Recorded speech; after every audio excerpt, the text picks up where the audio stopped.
how we see it in Kenya. If we don't see it in Kenya, we see it in South Sudan. So that in South Sudan, if one were to ask them, what is the problem? The contest is of an ethnic kind. They are contesting because one of our own must occupy the State House. And that is why, therefore, you see, under the guise of democracy in a number of African countries, we create offices which are sinecures.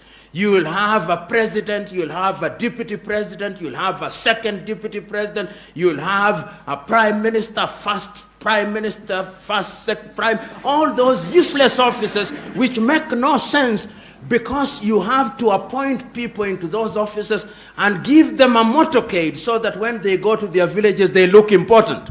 And the people own them as ours. People want to be included.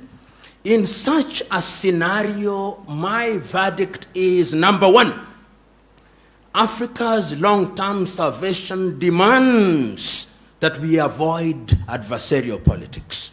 Africa's salvation demands that we define for ourselves what democracy means. And you said it very correctly, Professor, and the good friend from the United Kingdom, very correctly. What people want is to participate. What people want is to have a government that is accountable.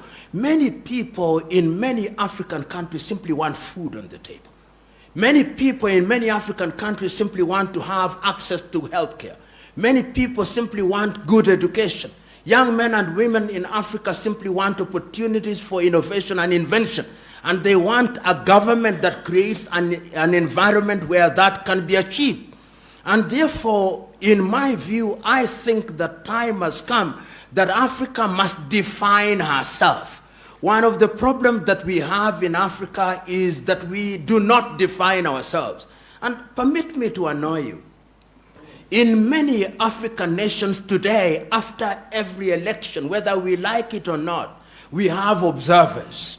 And when the elections are being held, observers may come from Nigeria, from Kenya, from Uganda, but people are waiting. What did the European Union say? You know, this belief by us that the Europeans have a divine duty to tell us what to do, and we have a divine duty to accept to do what they say, is one of the problems that we have. And until the day that we liberate ourselves to decolonize our minds, in a manner of speaking, we are going to embrace the kind of politics that will only perpetuate conflict. Right now, as I move towards my conclusion, I simply want you to look at the map of Africa. And look at the map of Africa against the declaration that the guns might be silenced by 2020. And simply tell me, is there peace and calm in Niger? Is there peace and calm in Burkina Faso? Do you have peace and calm in Mali? Is it peaceful in Mauritania? Is it peaceful in Benin? Is it peaceful in Gabon? Is it peaceful in Cameroon? Is it peaceful in South Sudan? Is it peaceful in the Democratic Republic of Congo? Is it peaceful in Somalia?